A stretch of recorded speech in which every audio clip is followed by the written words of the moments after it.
नमस्ते, प्रणाम, जय श्री राम, जय हो भोजपुरिया समाज तक। का हाल समाचार बा भाई लोग। उम्मीद बा आशा बा रउआ लोग भी ठीक ही होखे। आज पवन भैया जी के एक ठो गाना का टीजर रिलीज हुआ है। जी हाँ, आप एकदम सही सुन रहे हैं। पवन भैया का एक गाना है, उसका टीजर रिलीज हुआ है, जिस गाना का नाम है राजा जी। ठीक है, और बहुत ही बेहतरीन गाना है जिसका टीजर रिलीज हुआ है, आदि शक्ति फिल्म से रिलीज हुआ है।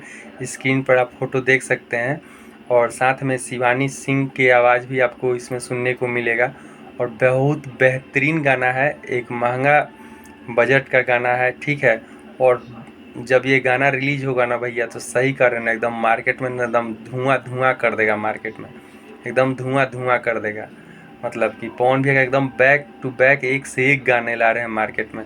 और जितना सारा गाना आया है, सब गाना सुपर डुपर हिट रहा है मार्केट में। ठीक है, तो आप लोग टीजर जाके देखिए, बहुत ही सुंदर टीजर है। मतलब कि टीजर देखिएगा तो आपको समझ में आ जाएगा कि गाना कैसा गाना है। ठीक है, ये गाना शादी विवाह किसी भी पार्टी फंक्शन कार्यक्रम में ये गाना एकदम धूम मचाएगा, गारंटी है, एकदम धूम मचाएगा ये गाना। तो आप लोगों को कैसा लगा यह न्यूज़? अगर आपको अच्छा लगे तो प्लीज़ हमारे चैनल को लाइक शेयर और सब्सक्राइब कीजिए। फिर मिलते हैं एक नए ब्लॉग्स में, मिलते हैं। जय श्री राम, जय हो भोजपुरिया समाज।